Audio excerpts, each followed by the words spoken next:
नमस्कार साथियों, आपका हमारे YouTube चैनल में एक बार फिर से बहुत बहुत स्वागत है। आज हम बात करने वाले हैं नंबर सिस्टम की। तो चैप्टर है पहला हमारा फर्स्ट चैप्टर है नंबर सिस्टम। इसको आइए समझते हैं। तो सबसे पहले समझते हैं नंबर सिस्टम होता क्या है। नंबर सिस्टम का मतलब होता है संख्या पद्धति, और ये जो संख्या पद्धति यानी संख्याओं को पढ़ने और लिखने का तरीका, ठीक है। तो उसी को हम कहते हैं नंबर सिस्टम। तो इस संख्याओं को पढ़ने का जो तरीका होता है वो तीन तरीके होते हैं बेसिकली। एक होता है आपका इंटरनेशनल सिस्टम, और एक होता है आपका इंडियन सिस्टम, ठीक है, और एक होता है रोमन नंबर सिस्टम, ठीक। तो इन सबसे पहले हम समझते हैं इंडियन सिस्टम और इंटरनेशनल सिस्टम। इसको समझते हैं। इसमें क्या मतलब तरीका होता है। देखिए, तरीका कुछ नहीं है, तरीका सिर्फ हमको एक ध्यान देना है, वैल्यू पे कोई फर्क नहीं पड़ता है। बस वैल्यू को, जो वैल्यू दे रखी होती है उसको हम पढ़ते कैसे हैं। ऐसा नहीं है कि वैल्यू कोई अलग अलग चेंज हो जाएगी, वैल्यू सेम होगी। जैसे यहाँ पे हम बात करें, यहाँ तक तो कहानी देखी जाए तो सेम है। देखिए यहाँ पे इकाई, दहाई, सैकड़ा, हजार, 10,000, लाख, और यहाँ पे लाख पे कहानी चेंज होती है। यहाँ पे देखेंगे हम इकाई, दहाई, सैकड़ा, हजार, 10,000, यानी कि इसको लाख को यहाँ पे पढ़ रहे हैं लाख, यहाँ पढ़ रहे हैं 100,000। यानी इंटरनेशनल सिस्टम में हम लाख को पढ़ रहे हैं 100,000, और बाकी जो कहानी है वो सेम है। जैसा हम इंटरनेशनल पढ़ते हैं वैसा हम इंडियन सिस्टम में भी पढ़ते हैं। इंडियन सिस्टम को एक बात और है, हिंदू अरेबिक भी कहा जाता है। तो बाकी इसमें एक चीज और है कि कोमा का फर्क होता है। देखिए, कोमा पे हम ध्यान दें तो इंडियन सिस्टम में जो कोमा लगता है वो 3 डिजिट पे, पहले शुरुआत में 3 डिजिट, उसके बाद 2 डिजिट के बाद कोमा लगता है। जैसा कि आपको यहाँ पे दिखाई दे रहा होगा। जैसे मैं कोई नंबर लेता हूँ, देखिए मैं लिखता हूँ यहाँ पे, जैसे मैं सपोज दैट कोई भी नंबर ले लेता हूं, ठीक है, मैंने ये नंबर लिया। अब इसको हमें कॉमा से पहचानना है। तो इसमें हमें, जैसे इंडियन सिस्टम के हिसाब से हम देखें तो पहले 3 डिजिट के बाद कॉमा लगता है, उसके बाद 2 डिजिट के बाद कॉमा लगता है, ठीक है। तो आगे कोई ऐसे हम और नंबर ले लेते हैं यहाँ पे, तो ये यहाँ पे लग गया तो यहाँ पे कॉमा लग जाएगा, ठीक है। इसी को हम देखें इंटरनेशनल सिस्टम में, तो यहाँ पे हम जैसे लिख लेते हैं 7 2 5 6 7 0 2 और 7, ठीक है। तो इसमें जो कॉमा लगेगा सेम वैल्यू है, आई थिंक सेम वैल्यू है 1 2 3 4 1 2 3 4 5 6 7 8 1 2 3 4 5 6 7 8, ठीक है। अब इसमें जैसे हम कॉमा की बात करें तो 3 डिजिट के बाद कॉमा लगता है, पहले 3 डिजिट के बाद, हर 3 डिजिट के बाद, 3 डिजिट के बाद कॉमा यहाँ पे लगता है। तो एक तो कॉमा का फर्क होता है, ठीक है। वैल्यू पे कोई फर्क नहीं होता है, पढ़ने का तरीका अलग होता है। वो भी पढ़ने का तरीका सेम जो है वो 10,000 तक है। उसके बाद लाख से, यहाँ पे लाख पढ़ रहे हैं वहां पे 100,000 पढ़ेंगे, यहाँ पे 10 लाख पढ़ रहे हैं वहां पे मिलियन पढ़ेंगे, यहाँ पे करोड़ पढ़ रहे हैं वहां पे 10 मिलियन पढ़ेंगे, यहाँ पे 10 करोड़ पढ़ रहे हैं तो यहाँ पे 100 मिलियन पढ़ेंगे, ठीक है। एक तो बात ये क्लियर हो गई। साथ ही हम दूसरी बात और क्लियर करते हैं। यहाँ पे देखिए, यहाँ पे जैसे मैंने लिखा, हाँ चलिए देखो, इंडियन सिस्टम की मैं बात करता हूँ। यहाँ पे इंडियन सिस्टम में क्या है, जैसे कोई हमें नंबर बनाना है तो इसको नंबर बनाने के लिए 10 संकेतों का उपयोग किया जाता है। वो 10 संकेत कौन कौन से हैं वो आप समझिए।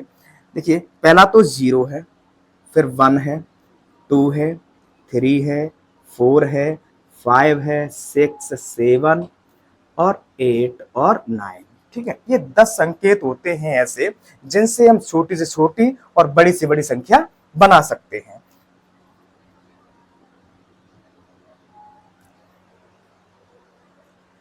देखिए, तो एक बार हम थोड़ा अंकों से समझते हैं, एक नंबर से समझते हैं कि नंबर को हम इसको इंडियन सिस्टम में कैसे पढ़ाएंगे। इंडियन सिस्टम में जैसा कि हम जानते हैं इकाई, दहाई, सैकड़ा, हजार, और फिर 10,000, फिर लाख, 10 लाख, करोड़ और 10 करोड़, ठीक है।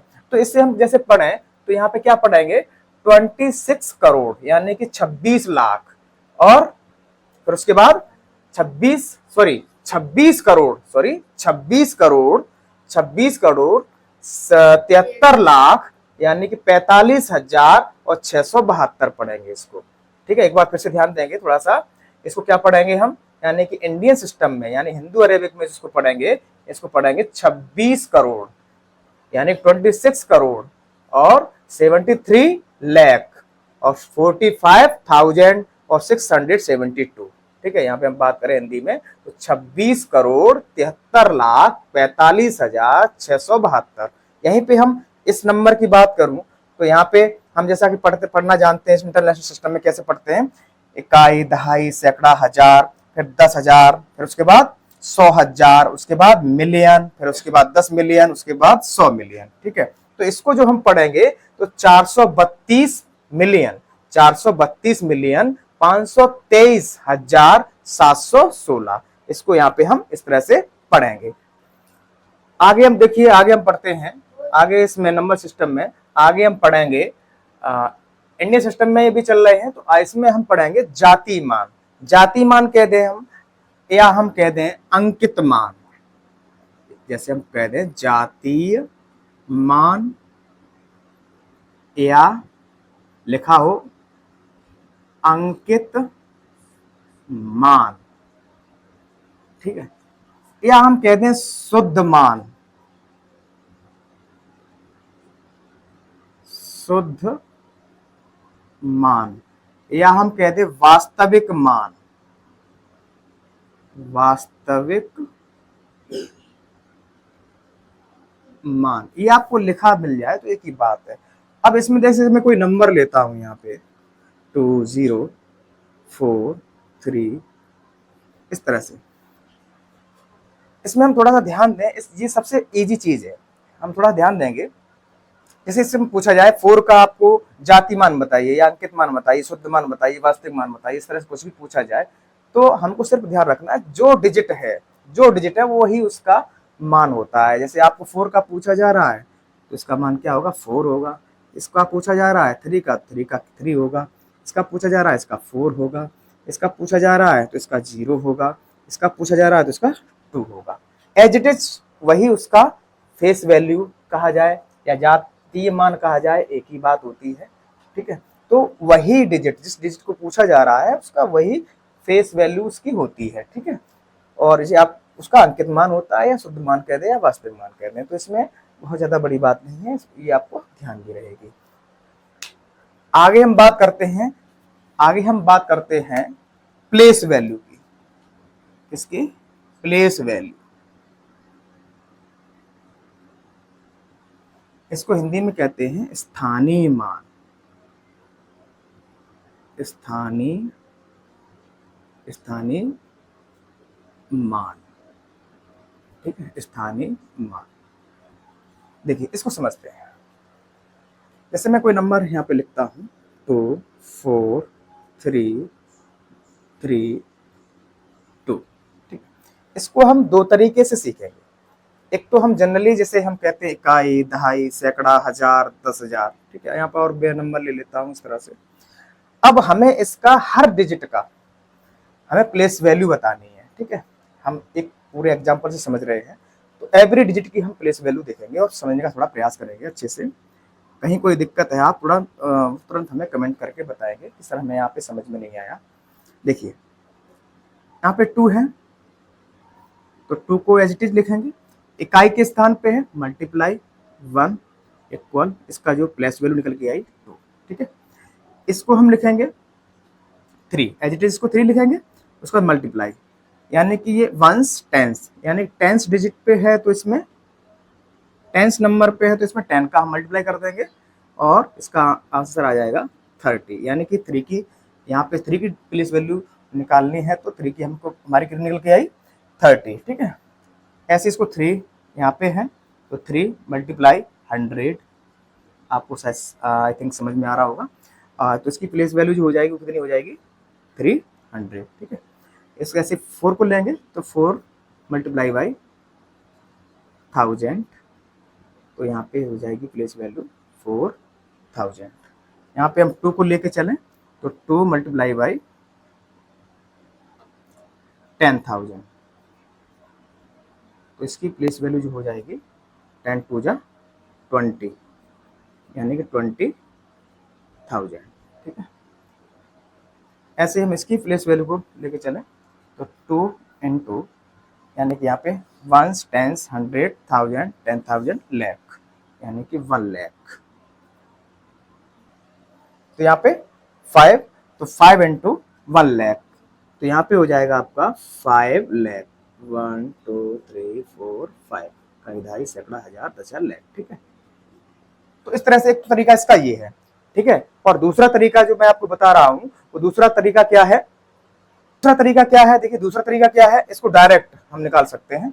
जैसे 5 की प्लेस वैल्यू आपको निकालनी है तो 5 के आगे कुछ भी नहीं है, ठीक है, तो 5 के आगे कुछ नहीं है तो 5 ही होगा, ठीक है, 5 ही वैल्यू होगी आपकी, ठीक। इसकी प्लेस वैल्यू जो होगी 5 होगी।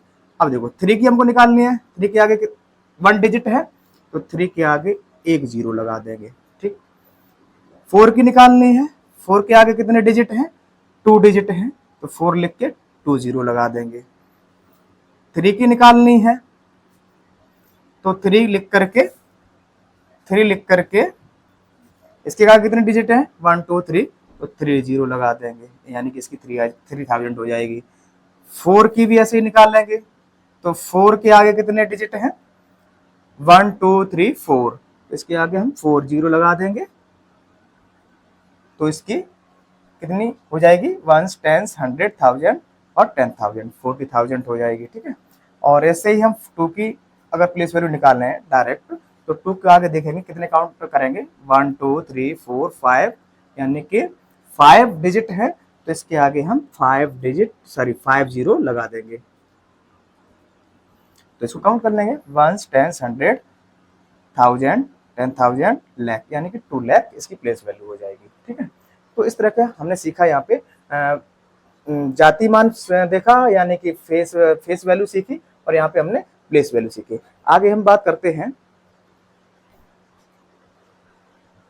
चलिए देखते हैं। देखिए पूर्ववर्ती संख्या क्या होती है, यानी कि इसको हम इंग्लिश में कहते हैं प्रीफिक्स, ठीक है, यानी पूर्ववर्ती यानी पहले। तो जैसे कोई नंबर है हमारा 2 4 3 5, ठीक, अब हमें इसका पूर्ववर्ती बताना है, तो पूर्ववर्ती में हम क्या करेंगे, इसमें से -1 कर देंगे, क्या कर देंगे, -1, तो इसकी पूर्ववर्ती संख्या निकल के आएगी 2 4 3 और 4, ठीक है, तो इसका ये हो जाएगा। इसी के साथ आगे एक आगे होता है उत्तरवर्ती